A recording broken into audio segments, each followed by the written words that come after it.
Hey everyone, I wanted to reinforce what we went over in class just so y'all don't get lost in the next couple of days when you're working on these Typemules. So here we go. We'll start at the blog. If you haven't installed Font Explorer X on your own computer yet, you definitely should. Like we mentioned, it'll make things a billion times easier. I'll show you how in just a second.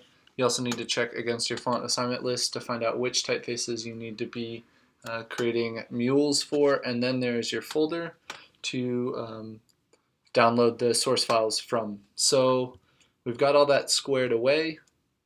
We're gonna use Arno Pro as our particular typeface for the mule we're making. Here's the source files. The first thing I'm gonna do is drag those two into InDesign. Here they are. The next thing I would do is on the server or whatever, find my typeface and drag it right over the top of Linotype Font Explorer X. I'm not actually going to do that because I've already installed it and it would create a conflict, but that's how you would arrive at that. It'll give you the last imported typeface, for instance. You can search for it there. You can create your own set, or you can look for it in the library. In this big scrolling list, you can see how many I have and why this is such an essential piece of software. So the nice thing about this is that you can type in whatever phrase you want. You can use an anagram. You can use, maybe we'll say, Typemule. This is handy because if you're looking for certain characteristics of a typeface for certain letter forms, you can type that in here. You can choose the point size, you can see if it's black or white, whatever. And then when you select in your Explorer window the typeface you want to preview, here they all are. And you can compare them side by side. So that's the brilliance of this particular program. The other thing that makes it so valuable for us is that you can turn a typeface on and off just like this. You don't have to screw around with font book. You don't have to overburden your computer. You can just simply click them on and off. So if it is on here with the check mark, it is on in InDesign, and if it's off here, it's off in InDesign. So you'll want to select all your typefaces for your mule, just so they're on and available. So we'll come over here. The first thing we're going to do is swap out our typeface for Lucida. So we're going to go to Type, find Font. We're going to select Lucida. We're going to select our typeface in question. We're going to go with Arno Pro in this one. And then we're going to find the prototypical typeface. Now you can see with this one, there are a ton of different options. You might have this, you might only have a couple. Again, what you're looking for is the regular weight. So that might be regular or book or medium. It could come in a lot of different forms, but basically the threshold is would you or would you not set a term paper in it, and that should be kind of your guide out of the options you have.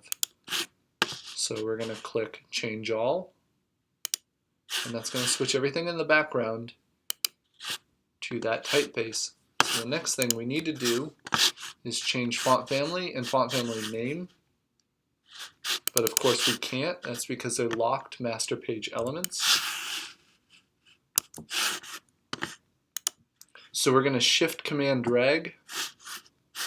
You'll use your direct selection tool, and you will hold down Shift and Command and drag over the top, and that will activate those on this particular document.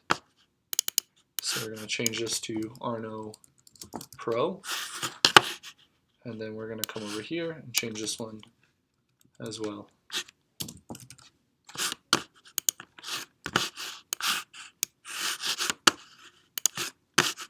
We got to give this thing a classification. It's a serif. Remember to refer to the blog post for all this. It's all written down. It's got to be one of these 5. If you don't know what these are, do a Google search. We're going to skip the measures parts for now. We're going to go to fill out the weights. The easiest way to do this is probably to select the text in question. You got to make sure you've selected Arno for this to work, but then you can use this drop down and look. Now remember, this gets a little confusing, particularly on a face like Arno where they're optical weights. Optical weights are not the same as weights. Optics are not the same as weights. We'll go over this in class. If you're one of the few that has optics, you're forgiven if you make this mistake. But caption is not a weight, it's an optics. There's a difference. It's kind of like a width, and it's kind of like italics. It's a feature of the typeface, but not a weight. So what we're looking for is weight. So we'll count them out here. Light is a weight, regular is a weight, semi-bold is a weight, bold is a weight. So despite having like somewhere in the neighborhood of 24 or 32 options, we actually only have 4 weights for this by my count. The next thing we want to do is check for italics, and it's got them. So that's a yes. Small caps, remember the easiest way to check is to come up here into the control bar, check with open type. This is unbracketed, so this has small caps. So we'll come down here, hit a Y. Let's see if it's got small caps italics.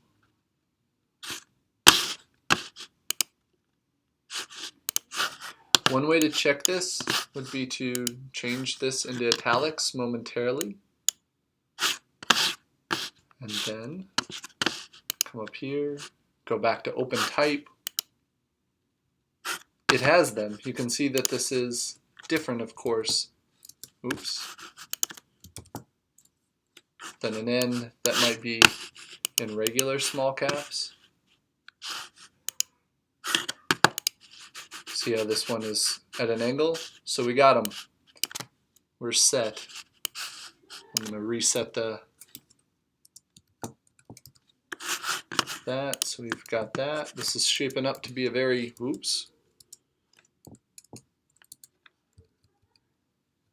shaping up to be a very full-featured typeface. Got a sticky key.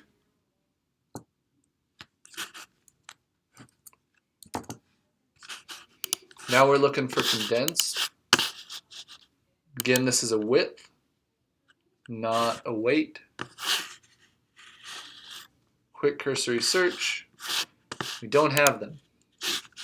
So that's a no. That's also a no. Let's look up swash capitals. It's possible. I'm not sure. Bracketed. So likely no. So we'll put that down for a no as well. Now we got to check. We got to figure out what type of lining figures, tabular figures they have. So again, the easiest way to check, initially at least, is to see if there are brackets in the open type. Lo and behold, this has all of them. So these are all yeses. For those of you that are still a bit confused about this, and I certainly wouldn't blame you if you are, there are some resources on the blog down here, right? Lining versus old style versus proportional and tabular spacing, right? And when to use all of them. The other thing to consider, just preliminarily, I'll show you, this is tabular spacing. You can see how the narrowest letter, a 1, lines up with the widest letter or number, a 0. Right, so this is what's known as tabular spacing. If you were to put these into any sort of tables, they would all line up. Proportional spacing doesn't line up. Wider letters are, of course, proportionally wider, so they get more space than a numeral like a 1. This is where this pays off. For tabular spacing, you're trying to do maths, right? You want the decimal points to line up, makes it easier on the user. If you use proportional spacing, it does not, because these are given less space than 0 and 8. So this is where you would select tabular spacing versus proportional spacing. Now, in print, in running text rather, this is the difference. Tabular spacing looks really poorly cadenced. There's too much space in between these. You look at these, this is a good looking 11. This looks like 1, 1. It's disjointed. So this is where proportional spacing really shines.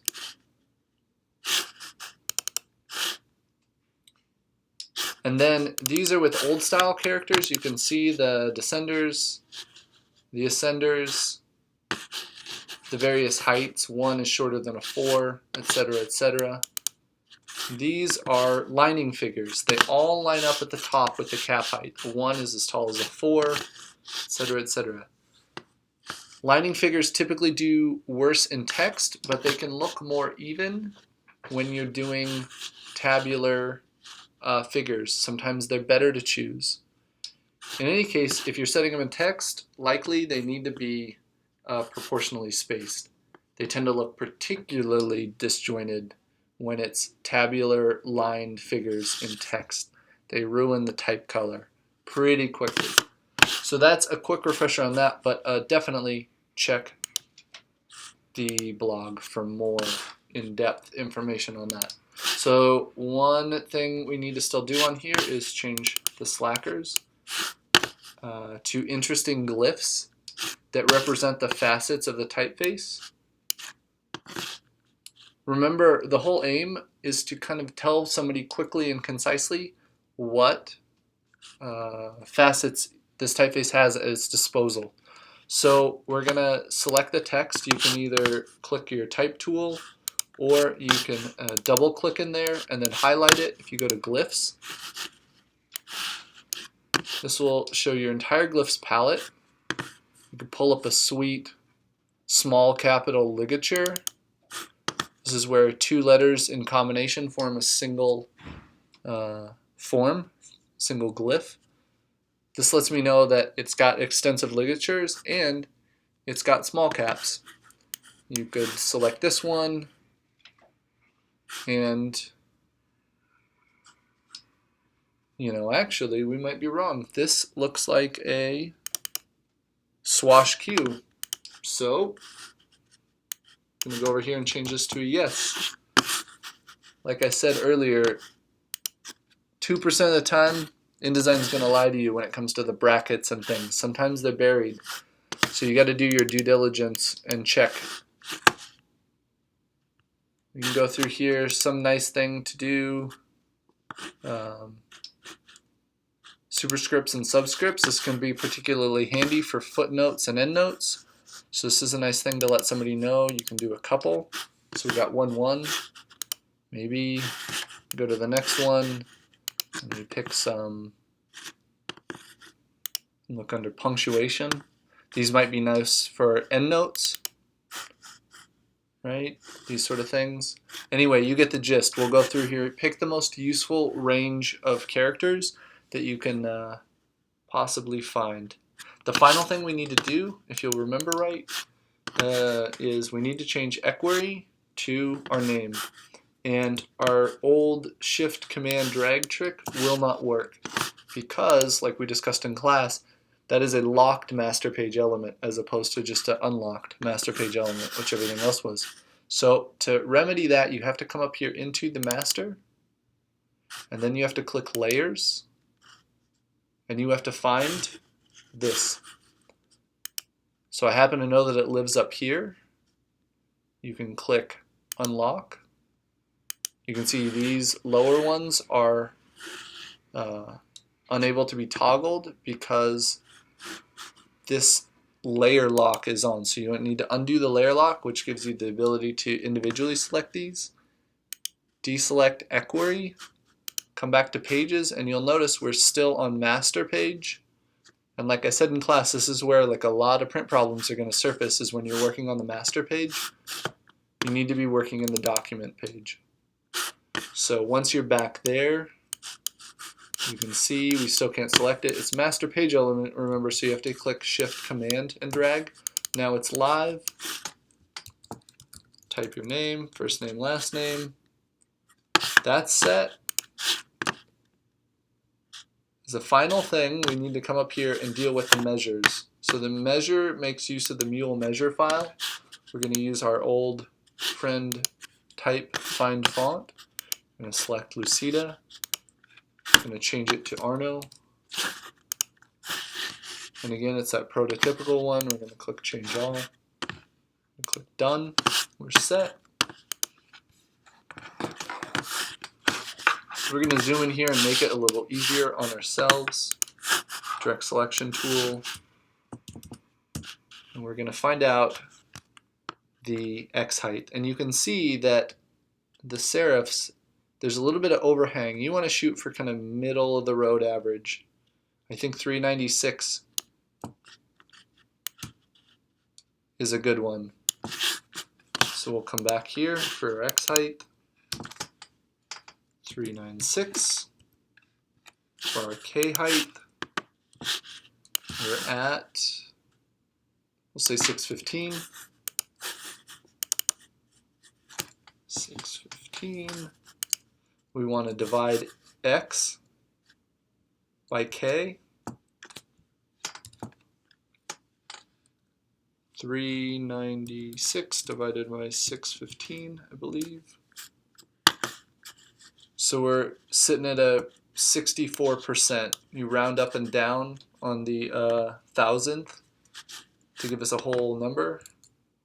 So we're at 64% as a ratio. Once we're set, we'll go File, Print. And remember, the big thing to consider is that this is unchecked.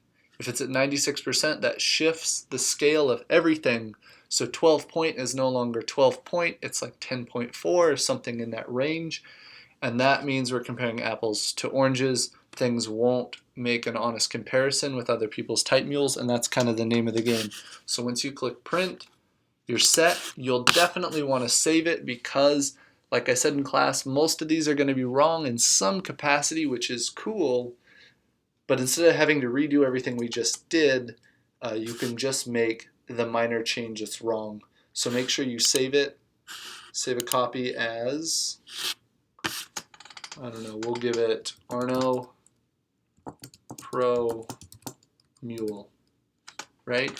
Save it on your hard drive or the server or wherever you're at, thumb drive. Make sure it's accessible for class, and then you're good to do the next one. That's it. Hopefully this helped. Let me know if it didn't. Let me know if I missed anything. See you in class.